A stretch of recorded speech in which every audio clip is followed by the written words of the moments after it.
Glória a Deus. Boa noite, amada igreja. A paz seja convosco.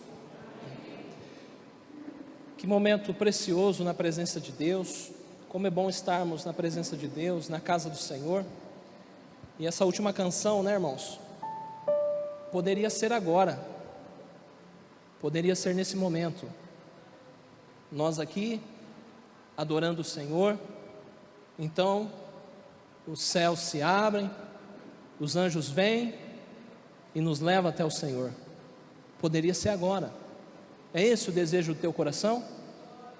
Ir morar eternamente com o teu Senhor, com o teu Cristo? Quantos queriam que fosse agora? Poderia ser agora. Seria maravilhoso. Seria muito bom. Vou pedir a gentileza para você se colocar de pé.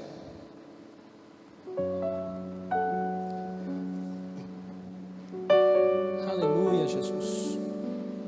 Como o Senhor é bom, como o Senhor é bendito.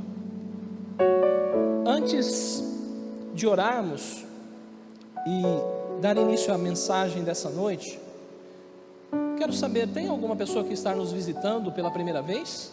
Só levante a sua mão no seu lugar. Você que está vindo pela primeira vez, ou você que há mais de 6 meses não tem vindo à igreja. Tem alguém aqui? Teve? Levantou a mão? Glória a Deus. Qual que é o teu nome, irmã? Elisângela? Seja bem-vinda, em nome de Jesus. Depois do Senhor Jesus, você é a pessoa mais importante aqui nessa noite. Tem mais alguém? Qual que é o seu nome, irmã? Jennifer. Seja bem-vinda, Jennifer, em nome de Jesus. Depois do Senhor Jesus, você é a pessoa mais importante aqui nessa noite. Tem mais alguém? Não? Glória a Deus. Vocês são muito bem-vindas aqui. E que o Senhor, o Espírito de Deus gere uma expectativa no coração de vocês e no coração de toda a igreja, em nome de Jesus. Vamos orar. Senhor, muito obrigado pela tua poderosa presença, pelo teu amor, Senhor, derramado nos nossos corações, pelo teu Espírito Santo que nos foi dado. Obrigado, Senhor, porque temos a paz de Cristo. O Senhor nos deu a sua paz, e a sua paz, Senhor, nos faz sermos seguros. A sua paz nos dá segurança. A sua paz, Senhor, nos dá, ó Deus amado, tranquilidade em meio às tormentas da vida e às tempestades. Obrigado, Senhor, porque nesse domingo o Senhor nos atraiu para este lugar, para estarmos na sua presença. Senhor, não estamos aqui por obrigação, não estamos aqui para cumprir tabela, ou para aliviar a nossa consciência de algum mal que praticamos. Estamos aqui, Senhor, porque desejamos o Senhor, porque assim como foi cantado cada uma dessas canções, nós desejamos o Senhor de todo o nosso coração. E nessa noite nós pedimos, fala conosco segundo a nossa necessidade, a palavra que o Senhor tem para nós. Senhor, a tua palavra é tão doce, ela é tão doce, ela é tão doce ao nosso paladar, mas algumas vezes ela pode ser amarga ao nosso interior.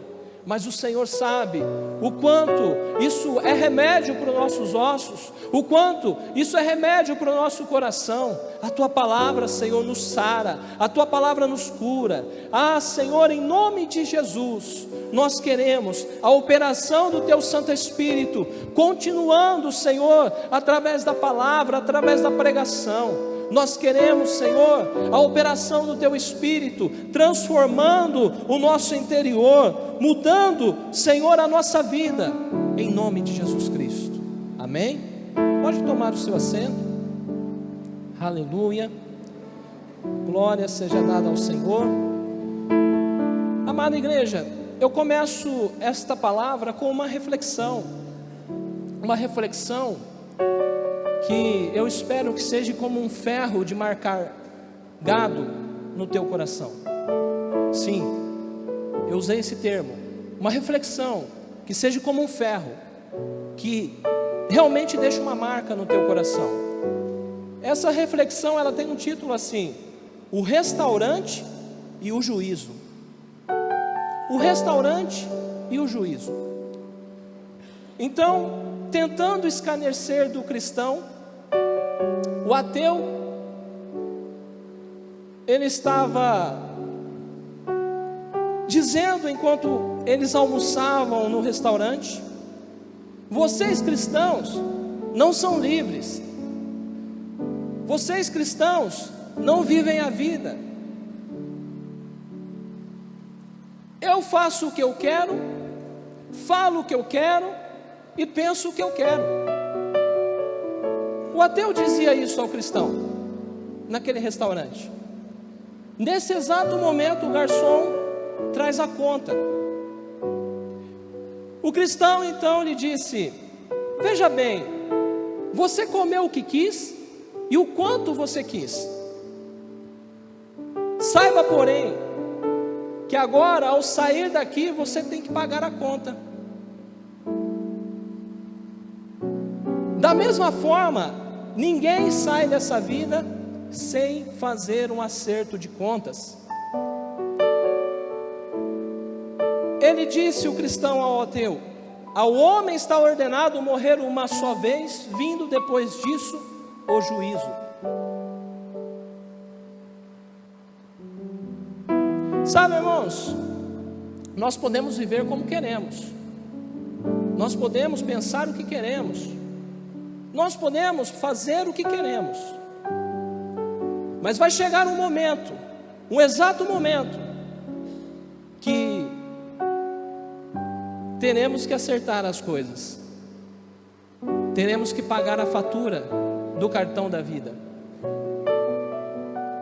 Vai chegar um momento que nós podemos ter toda a nossa dívida paga pelo sacrifício de Jesus Cristo naquela cruz e a sua graça sobre nós, ou podemos ter o temível credor, incompassivo, sem misericórdia, chamado Satanás, nos cobrando. O tema da pregação dessa noite, irmãos, é: um cristão não deve ser corrupto. Um cristão não deve ser corrompido. Em Filipenses, o apóstolo Paulo diz: vós sois cidadãos dos céus. Quantos aqui são cidadãos dos céus? Glória a Deus. Eu acredito que você é um cidadão do céu. Vocês são cidadãos dos céus.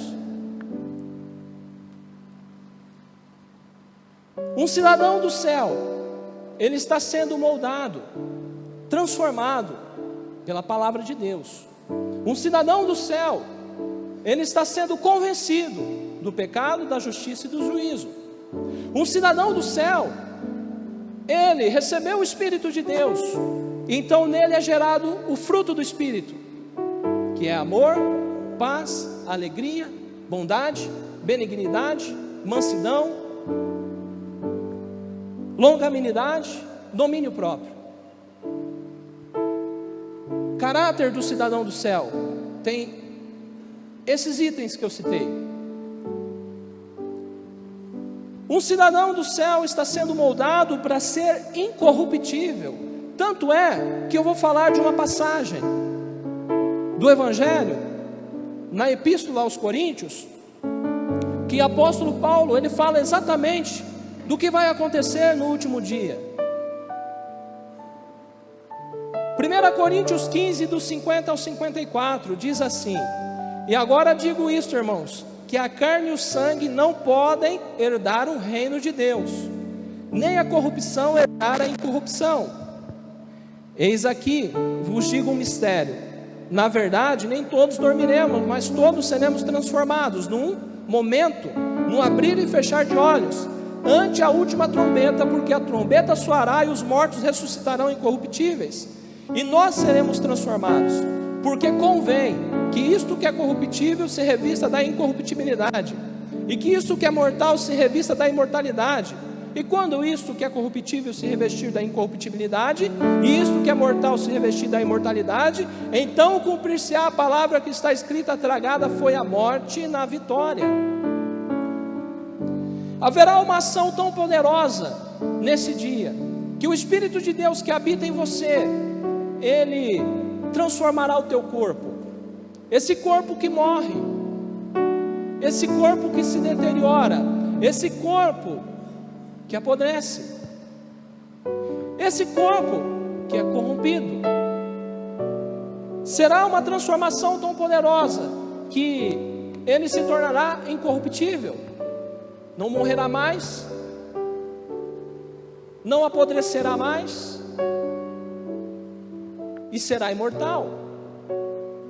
Por isso eu digo, poderia ser agora, isso poderia acontecer agora, o Senhor Jesus voltando enquanto adorávamos, porque essa transformação se dará eternamente, é uma transformação eterna, não é algo que vai passar. E nesse contexto, o apóstolo Paulo, ele começa dizendo: a carne e o sangue não podem herdar o reino de Deus. A carne e o sangue não podem. Por quê, irmãos? Porque o reino de Deus, ele é espiritual. Porque o reino de Deus não é desse mundo. Jesus disse assim: olha, o meu reino não é deste mundo. Se fosse desse mundo, os meus servos estariam pelejando pela minha vida. O reino de Deus não é deste mundo. Então ele disse: a carne e o sangue não pode herdar o reino de Deus, e a corrupção não pode herdar a incorrupção. Segundo o dicionário, corrupção significa deterioração, decomposição física de algo, putrefação. Um exemplo dos alimentos, o exemplo do nosso corpo, da carne. Também significa modificação, adulteração das características originais de algo. Então a carne e o sangue não podem herdar o reino de Deus. Por quê, pastor Mateus? Porque são naturezas incompatíveis.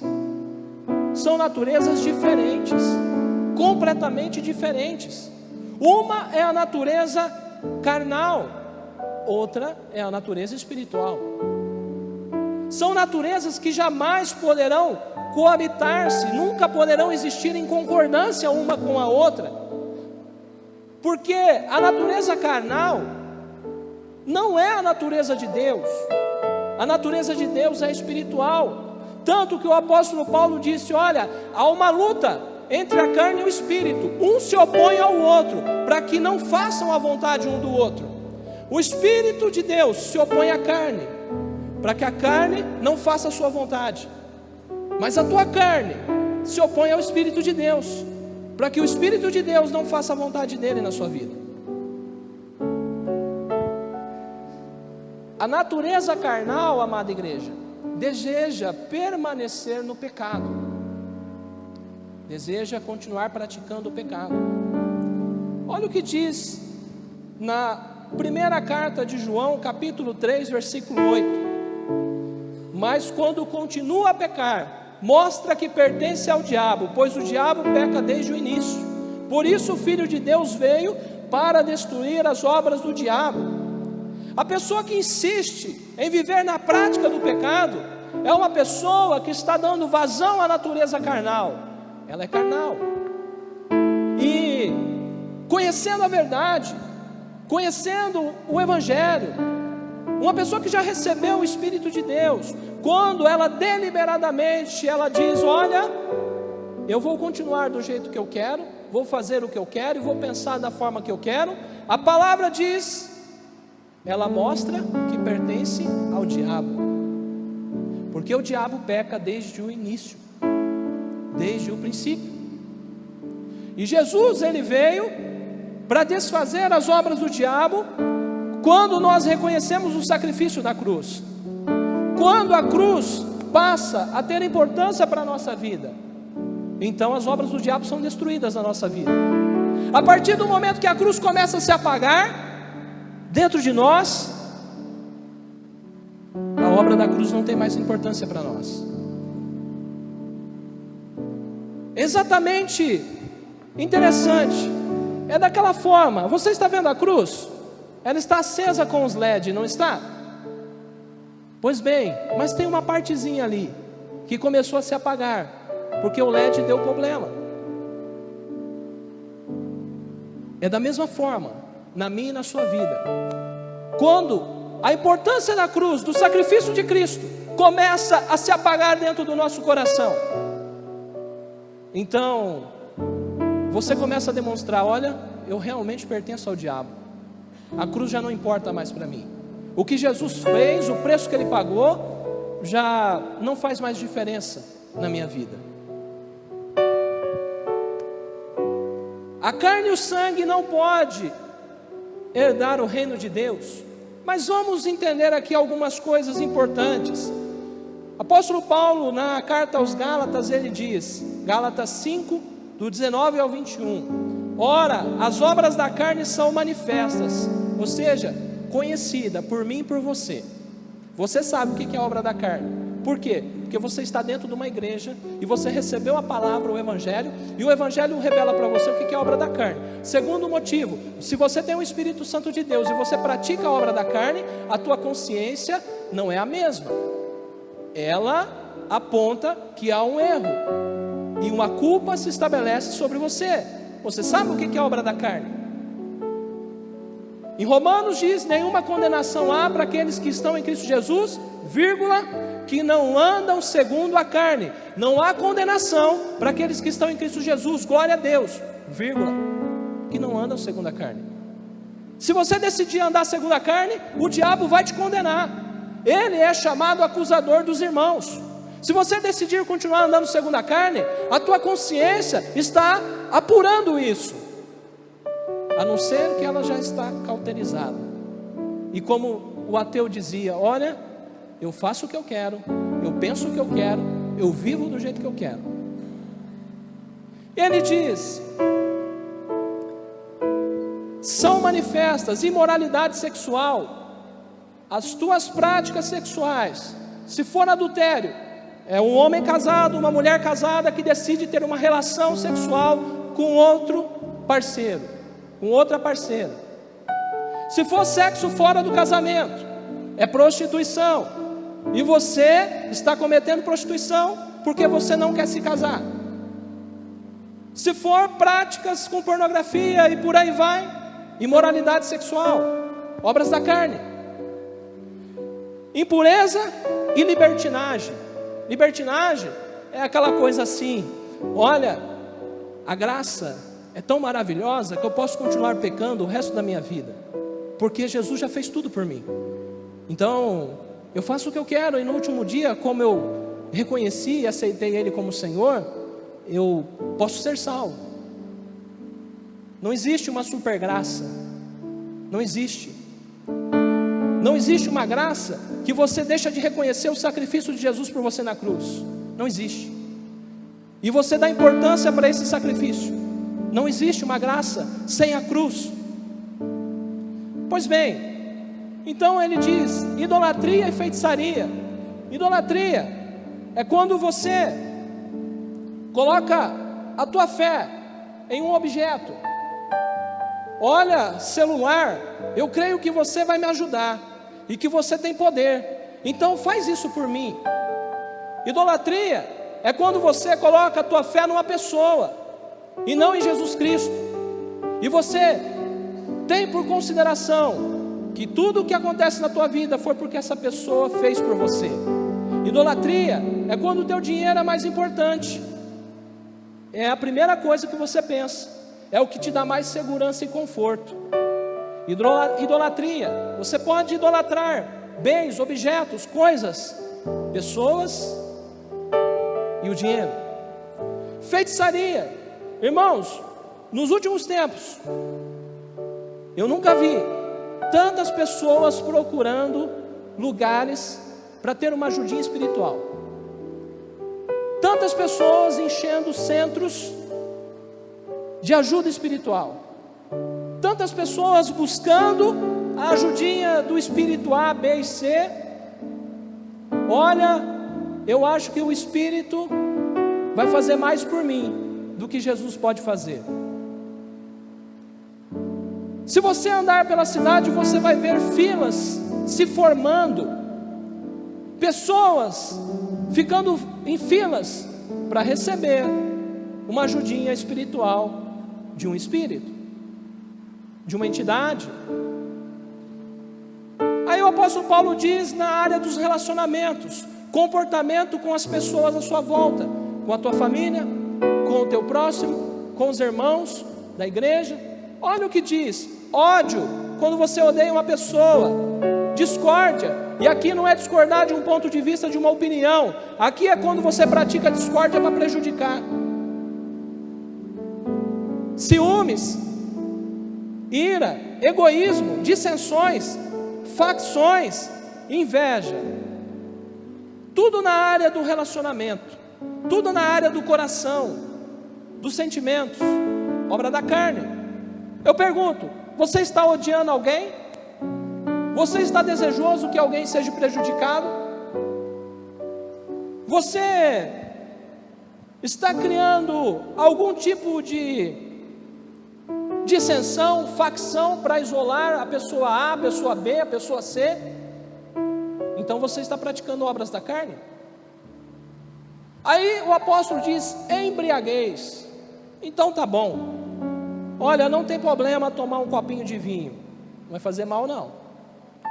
Quem dera você ficasse só no copinho de vinho. Quem dera você ficasse só no copinho de vinho. Eu te dava uma colher de chá se você ficasse só no copinho de vinho. Mas sabe qual é o problema da bebida? Quando ela entorpece os seus sentidos, você quer mais, porque ela vai continuar te dando prazer, e você quer mais, e você quer mais. Embriaguez, obra da carne, orgias e coisas semelhantes. Aí o apóstolo, ele é tão firme e incisivo. Irmão, isso aqui é a palavra de Deus, o evangelho não mudou, tá?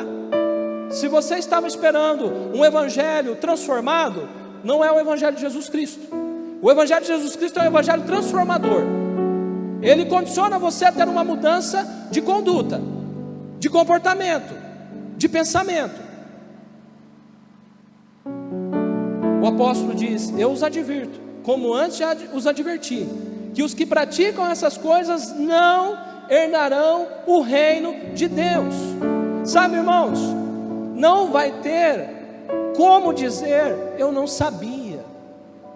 Não vai ter como dizer no dia do acerto de contas: olha, mas foi por causa disso, porque eu era tão infeliz, eu não era amado, eu não era amada, então eu me entregava a essas coisas. Não vai ter como você dar essa desculpa no dia do acerto de contas. Viver na prática do pecado é o mesmo que ser injusto, é rejeitar a justificação de Cristo na tua vida. Injusto é a pessoa que não é justificada por Cristo. Injusto é quando você rejeita a justificação de Cristo na tua vida. É quando a cruz passa a se apagar dentro de você. É quando a cruz deixa de ter importância no teu coração. E os injustos também não herdarão o reino de Deus. As pessoas praticantes da injustiça. 1 Coríntios 6, do 9 ao 10. O mesmo apóstolo. Poxa, o apóstolo Paulo pegava pesado. Não, irmãos, o evangelho nunca mudou. Jesus Cristo é o mesmo ontem, hoje e eternamente. O evangelho nunca mudou. O evangelho não é transformado, o evangelho é transformador. Então ele disse, 1 Coríntios 6, do 9 ao 10: não sabeis que os injustos não hão de herdar o reino de Deus? Não erreis, nem os devassos, nem os idólatras, nem os adúlteros, nem os efeminados, nem os sodomitas, nem os ladrões, nem os avarentos, nem os bêbados, nem os maldizentes, nem os roubadores herdarão o reino de Deus. Aqui o apóstolo, ele afirma algumas outras questões que ele afirmou aos Gálatas, mas então ele acrescenta aqui, além dos devassos imorais, além dos idólatras, dos adúlteros, ele acrescenta os efeminados. Sabe, irmãos, deixa eu falar algo para você. Por falta de instrução na igreja, por falta de posicionamento correto, pessoal, como cristão, existe essa guerra que uma determinada parcela da sociedade quer dizer que são perseguidos e nós somos preconceituosos contra essas pessoas. Não, irmãos, não é isso que acontece. Tem muita gente mal instruída, tem muita gente que não sabe se comportar com pessoas efeminadas, com gays e lésbicas. Mas entenda uma coisa: são pessoas boas, são profissionais excelentes nos seus trabalhos, são pessoas que você pode entender que tem competência. Só que entenda uma coisa, inclusive eu tenho pessoas que prestam serviço para mim, que são dessa forma, e eu não tenho nenhum tipo de discriminação contra essas pessoas, pelo contrário, eu as amo. E você precisa amá-los, e amá-los profundamente, porque vai chegar o dia do acerto de conta, e se não houver arrependimento, não vão escapar. E talvez você amando eles possam ver Deus em você e se arrepender.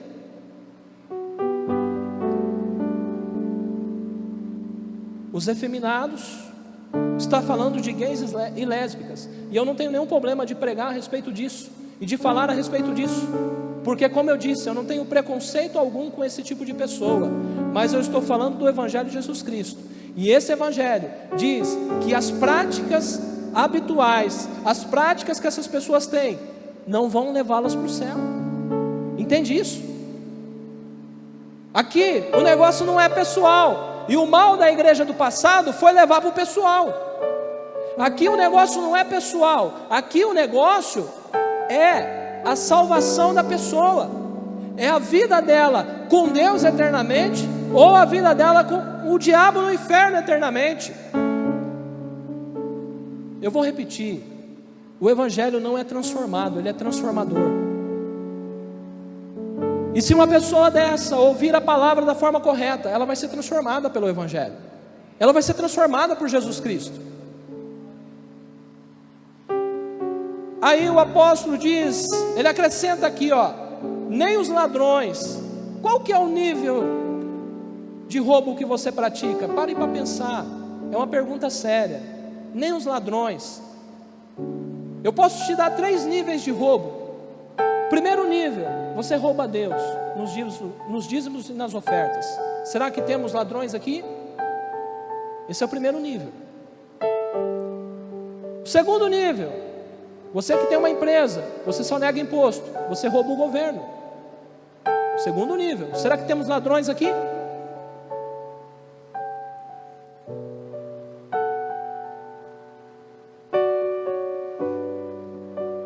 Terceiro nível, é quando você vai lá e realmente bota a mão naquilo que não é teu, e você tira do outro, porque não te pertencia, você de fato está roubando. O apóstolo Paulo ele acrescenta aqui, nem os avarentos. E se você olhar para a palavra de Deus, a avareza no coração do homem é idolatria. A avareza aponta que o dinheiro é mais importante do que Deus para você. Vamos seguir. Não herdarão o reino de Deus. Porque, irmãos, convém que isto que é corruptível se revista de incorruptibilidade, e que isto que é mortal se revista da imortalidade. 1 Coríntios 15:53. Na ressurreição haverá uma mudança completa, permanente, maravilhosa. Seremos como o nosso Senhor, glória a Deus por isso. Seremos como o nosso Cristo. Teremos um corpo de glória, um corpo que pode atravessar paredes, um corpo que pode ascender aos céus. Eu poderia dizer voar, não tenho certeza, mas levitar no mínimo. Pois bem, um corpo que jamais vai morrer. O preço para você ter esse corpo é tão pequeno, perto da recompensa de você ter esse corpo. Pensa bem nisso. O preço é tão pequeno. É você viver os dias da sua vida aqui, reconhecendo que você é um pecador, se arrepender e viver na capacitação da graça de Deus, porque a graça de Deus te capacita a você não ser um pecador. Como é que é isso? Para que você tem o Espírito Santo? Para você continuar vivendo como você quer? Não, você tem o Espírito Santo para você viver como Deus quer que você viva. Aleluia, glória a Deus. Por que se dará dessa forma, pastor Mateus? Porque a natureza humana, a carne, é corrupta. Ela foi corrompida por Satanás lá no Éden. O pecado original tornou o homem completamente corrupto e praticante do mal. Quando a palavra diz que eles comeram da árvore do fruto do conhecimento do bem e do mal. Qual foi o primeiro comportamento deles? De corrupção. O primeiro comportamento deles foi de corrupção. A mulher vai e engana o homem. Aí os dois entenderam o que fizeram, eles vão e se escondem de Deus. Primeiro comportamento de corrupção.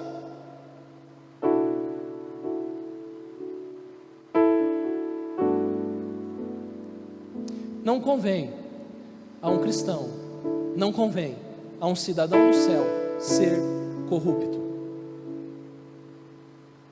Muito menos concordar com a corrupção. Por que, pastor Mateus? Porque quando uma pessoa é regenerada pelo Espírito de Deus, ela se tornou uma nova criatura. Ela nasceu de novo, um nascimento que se deu espiritualmente. Ela passou a ter uma natureza espiritual. Ei, você já entendeu? É necessário nascer de novo? Você já entendeu essa palavra no teu coração? E você já entendeu que você nasceu de novo? Se você é uma nova criatura, se você nasceu de novo, você está reconciliado com Deus.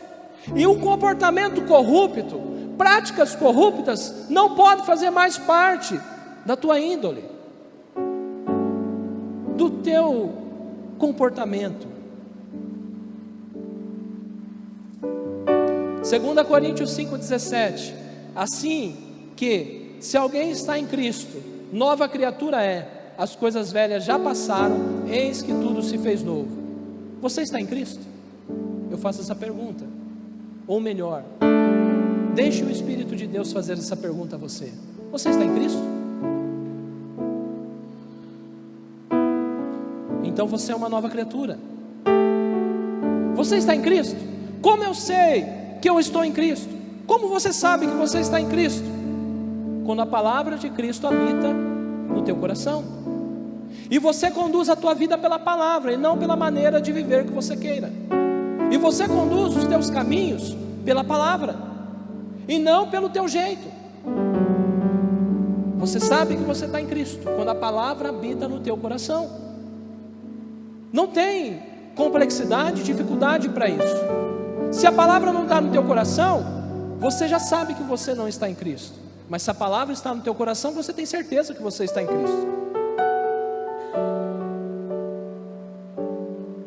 João 15, do 7 ao 9, diz assim: se vós estiverdes em mim, e as minhas palavras estiverem em vós, pedireis tudo o que quiserdes, e vos será feito. Nisto é glorificado o meu Pai, que deis muito fruto, e assim sereis meus discípulos. Como o Pai me amou, também eu vos amei a vós. Permanecei no meu amor. Você está em Cristo quando a palavra de Jesus Cristo habita em você, quando você conduz a tua vida pelos mandamentos de Cristo. Você está em Cristo quando você pede e recebe. Quando você pede, tenha certeza do que vai receber. Você está em Cristo quando você pede e recebe. Porque quando você está em Cristo, aquilo que você pede, você recebe. Eu vou reafirmar para você: quando você está em Cristo, aquilo que você pede, você recebe. Jesus, Ele disse: para que aconteça o quê?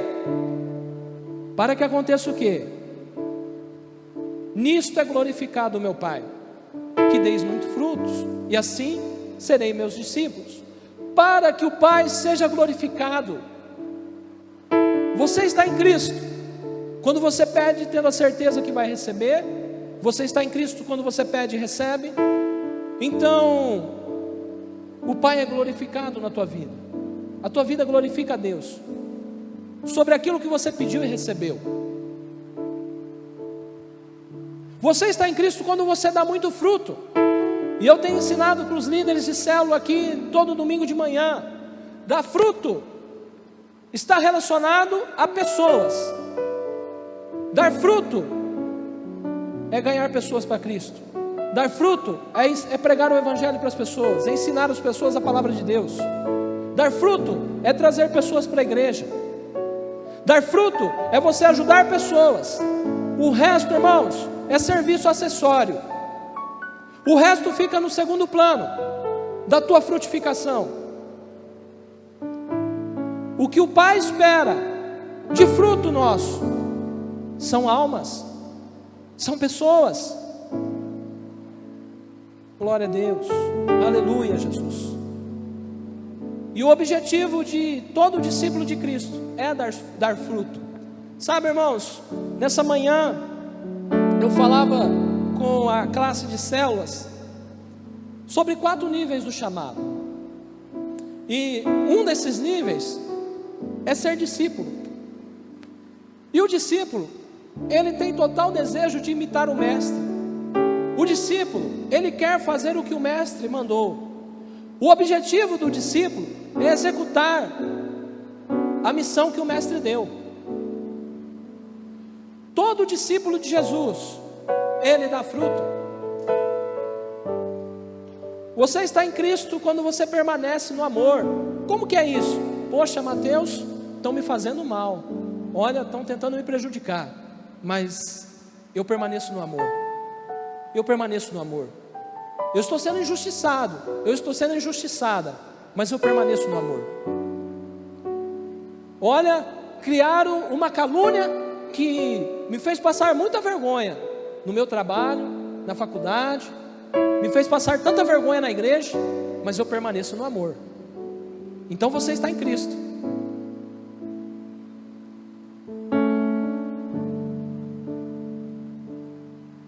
O cidadão do céu, vós sois cidadãos do céu, não pode ser uma pessoa corrupta.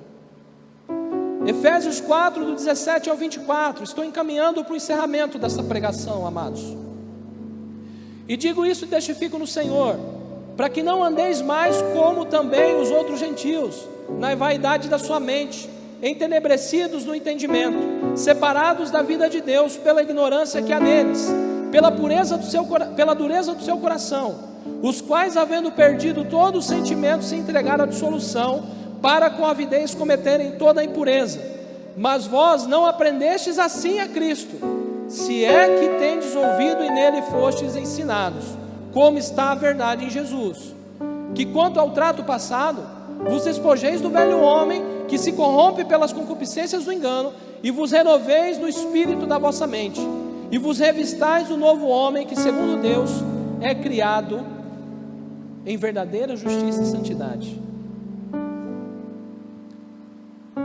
O cidadão do céu não deve andar mais, não deve viver mais na vaidade dos antigos pensamentos, não deve conduzir mais a sua vida como você conduzia antes de conhecer a Cristo, antes de receber o Evangelho. Quando ainda o nosso entendimento não havia recebido a luz de Cristo. O que é isso?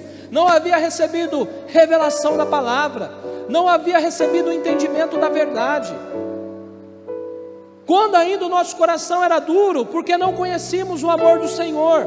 Porque eu garanto que toda pessoa que realmente conhece o amor do Senhor, o coração dela amolece. Não é, Marrom? Poderia chamar um homem que teve um coração muito duro e hoje é uma menininha de Jesus, de coração amoroso, carinhoso. Sabe, irmãos, uma pessoa, quando recebe a revelação do Evangelho, o coração dela muda, não é mais duro.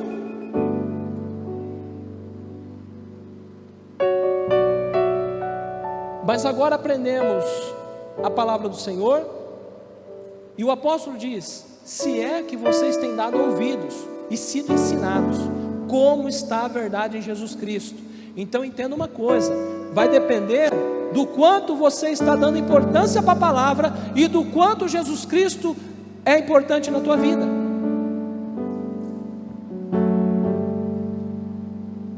Efésios 4:22, que quanto ao trato passado vos despojeis do velho homem que se corrompe pelas concupiscências do engano.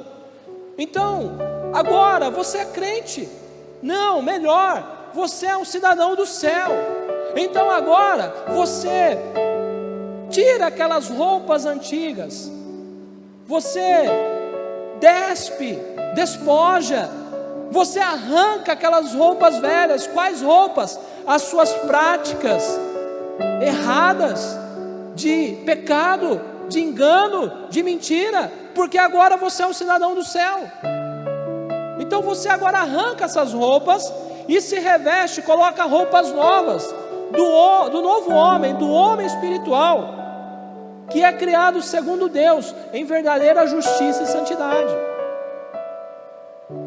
Aquele homem que tem o Espírito de Deus, aquela pessoa que tem o Espírito de Deus habitando dentro de si, essa pessoa, segundo Deus, ela é criada em verdadeira justiça e santidade.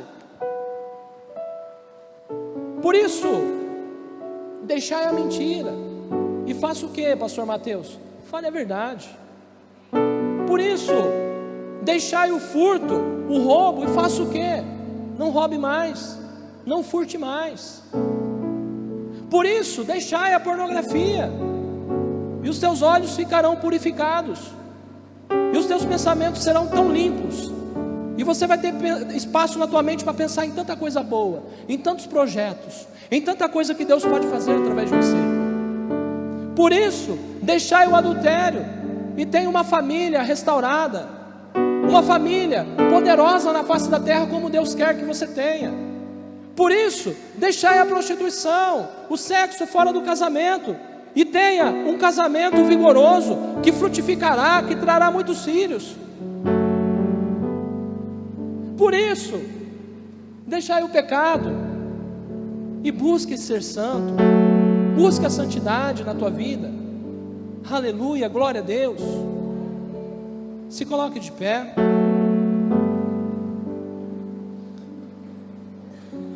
Oh Espírito Santo, aleluia, glória a Deus. Veja bem, amada igreja, olhe bem como o mundo está.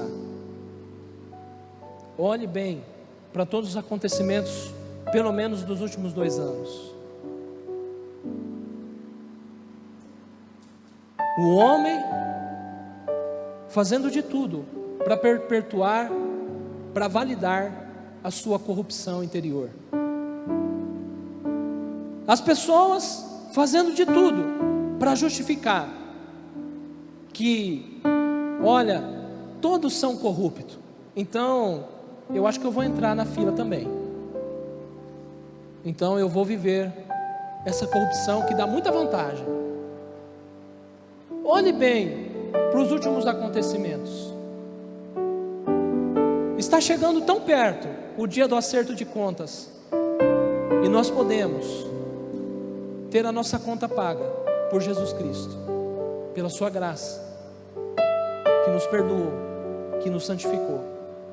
Ou podemos ter um credor incompassível, destruidor, chamado Satanás, nos esperando. Porque os que tais coisas praticam não herdarão o reino de Deus. Esse evangelho não é um evangelho transformado, é um evangelho que transforma. Jesus Cristo te transforma. Jesus Cristo me transformou. Jesus Cristo transformou um homem chamado pastor Ademir, que muitas vezes testemunhou como que era uma situação decadente de vida.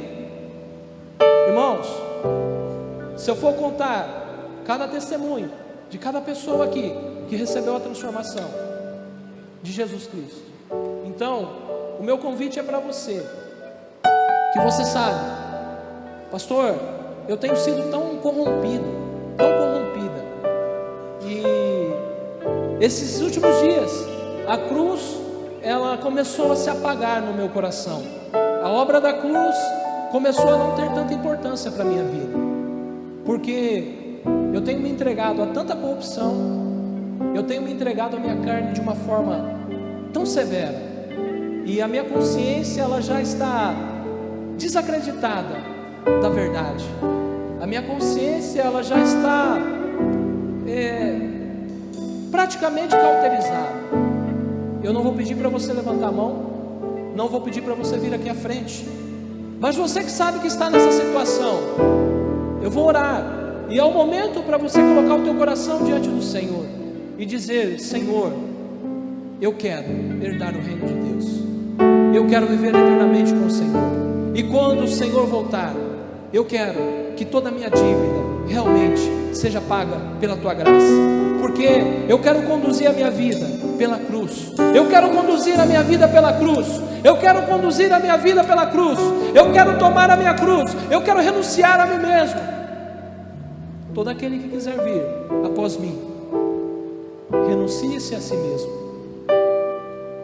renuncie a corrupção no teu coração, renuncie o comportamento pecaminoso que você ainda insiste em manter na tua vida. Negue a si mesmo, tome a cruz e siga Jesus. Tome a cruz. É o dia que você pode tomar a cruz verdadeiramente. Tome a cruz. Fecha o teu olho. Oh Espírito Santo, obrigado, Senhor, pela tua palavra. Obrigado pelo teu evangelho, que não é um evangelho transformado, mas é um evangelho transformador. Senhor, colocamos o nosso coração diante de ti. Perdoa os nossos pecados. Arranca, Senhor, toda a corrupção do nosso interior. Senhor, nós queremos viver eternamente contigo. Nós queremos, Senhor, ser arrebatados naquele dia. Nós queremos, Senhor, naquele dia receber a transformação do nosso corpo. E o preço, Senhor, é tão pequeno perto da glória que há de ser revelada. O preço, Senhor, é tão pequeno. É vivermos a nossa vida aqui pautados na tua palavra, conduzindo a nossa vida pela verdade. É vivermos a nossa vida aqui capacitados pelo teu Espírito, para não sermos entregues à libertinagem, a não sermos devassos, a não sermos promíscuos, a não vivermos, Senhor, com desejos constantes e práticas constantes de prostituição na nossa vida. Oh Senhor, nós nos colocamos diante do Senhor agora como igreja. Arranca toda a corrupção, Senhor, da nossa vida. Arranca toda a corrupção do nosso coração. Espírito de Deus, eu te peço, vai agindo agora no coração dessa pessoa que recebeu a tua palavra, que recebeu a verdade. Vai agindo agora, Espírito Santo, com poder. Pela cruz me chamou, gentilmente me atraiu e eu, sem palavras, me aproximo, quebrantado do seu amor. Pela cruz me chamou, gentilmente me atraiu e eu, sem palavras, me aproximo, quebrantado do seu amor.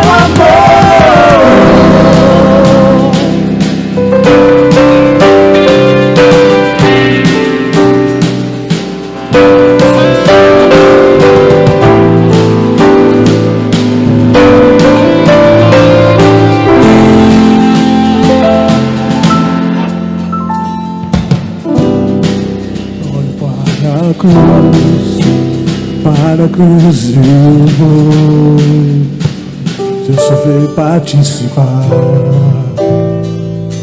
da tua obra, vou cantar. Meu Salvador, na cruz sozinho, o amor me dá. O justo Deus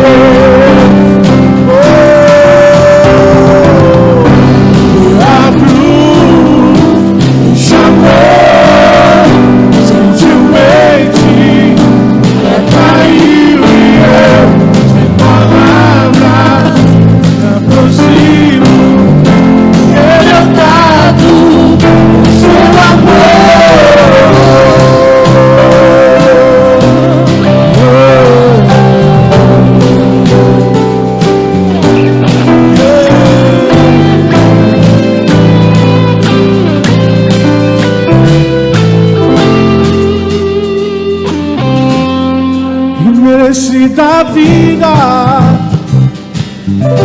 Eu que estava condenado, mas agora pela cruz eu fui reconciliado. Trouxe minha vida. Eu que estava condenado, mas agora pela cruz eu fui reconciliado.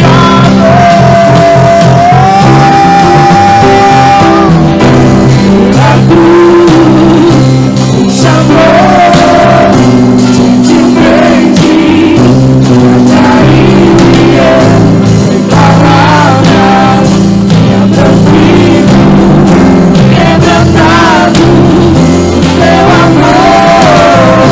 A cruz me chamou, gentilmente me atraiu-me, eu sem palavras me aproximo, quebrantado do seu amor. Glória a Deus. Eu tenho certeza que amanhã você vai acordar como uma nova pessoa. Eu tenho certeza que essa palavra ela vai crescer tanto no teu coração, que muitas pessoas aqui vão mudar comportamentos, pensamentos. Eu tenho certeza que essa reflexão do restaurante e o juízo, ela marcou a tua vida. E você sempre vai se lembrar disso quando você tiver um desejo, uma intenção e tentar agir na corrupção da carne.